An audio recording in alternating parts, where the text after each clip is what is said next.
Bonjour Hélène Frade, à la une de la Fayda. presse. Donc la suite des réactions aux États-Unis à cet accord entre Washington et Téhéran pour mettre fin à la guerre en Iran. Une question en particulier taraude la presse américaine.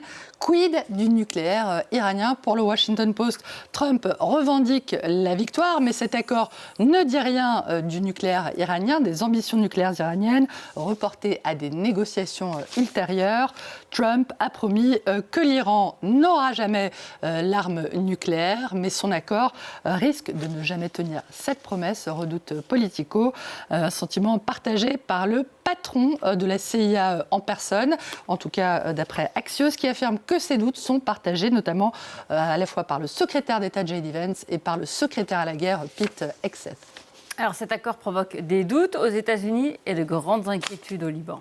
Et d'après l'Orient le Jour, le quotidien libanais, les États-Unis reconnaissent implicitement l'Iran à travers cet accord comme une puissance régionale, ce qui pourrait se traduire à la fois par une plus grande intransigeance israélienne et un renforcement au Liban du Hezbollah, le Liban se retrouvant dans cette situation en étau entre ces deux forces.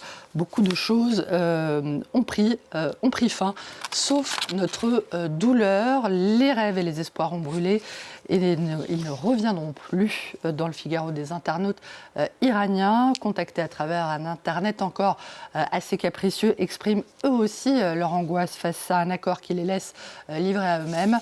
Des Iraniens plus seuls que jamais, mais qui continuent malgré tout de manifester. Le site d'opposition Iran Wire fait état de manifestations dans plusieurs villes iraniennes dimanche, de retraités exigeant la libération des prisonniers politiques, mais également une action urgente pour régler leurs problèmes de subsistance. Et dans la presse également, aujourd'hui, Hélène, le combat judiciaire d'une franco-vietnamienne contre les multinationales qui ont fabriqué l'agent Orange et empoisonné avec elle des millions d'autres personnes pendant la guerre du Vietnam. Le reporter, le magazine de l'écologie, revient sur la bataille menée depuis plus d'une décennie par Tran Tonga, dont la Cour de cassation examine d'ailleurs aujourd'hui le recours contre Bayer Monsanto, Dow Chemical et 12 autres multinationales qui ont fourni à l'armée américaine ce puissant exfoliant, cet exfoliant ultra toxique dans les années 60.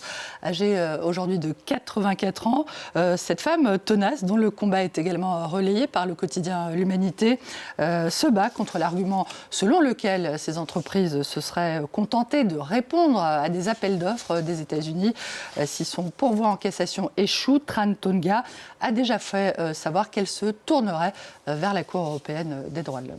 Et puis nous aurons demain matin dans Paris Direct la réaction à la décision de la Cour de cassation de Léa Gage, journaliste et reporter. Allez, on passe à toute autre chose. La Coupe du Monde et cette première grande sensation, le match nul historique hier 0-0 du Cap-Vert face à l'Espagne. Et pour le premier mondial de leur histoire, les requins bleus ont fait fort, très fort, en particulier leur gardien, Josimar Diajdi Vozinha, élu homme du match, et dont l'émotion fait la une ce matin, notamment du Guardian. Une émotion liée aussi au fait que la mère de Vozinha n'a pas pu assister à son exploit, d'après le quotidien britannique, qui explique qu'elle n'avait pas les 15 000 $ de caution exigés pour décrocher le visa américain. Josimar Vozinha, dont le Washington Post raconte la belle histoire. C'est un joueur de 40 ans qui a tenu donc en échec la puissante Espagne et qui se trouve aujourd'hui à 2 semaines de l'expiration de son contrat pour un club portugais de 2e division. Nassau, le journal du Cap-Vert, le présente comme un héros national qui restera certainement dans les mémoires pour ses 7 magnifiques arrêts. Et on espère qu'elle réalisera elle aussi une incroyable performance à l'équipe de France qui ce soir affronte le Sénégal. Ouais, c'est une référence, une ref, comme disent les jeunes, à l'immense Patricia Cass. L'équipe, pour l'occasion, invite les Bleus à entrer dans la lumière en rappelant le souvenir fâcheux de leur défaite en ouverture du Mondial 2002 face à des Sénégalais gonflés à bloc. Le coq sera-t-il de nouveau au menu des Lions de la Teranga? Le Soleil, le journal sénégalais, l'y croit, l'espère, mais évidemment que le meilleur gagne.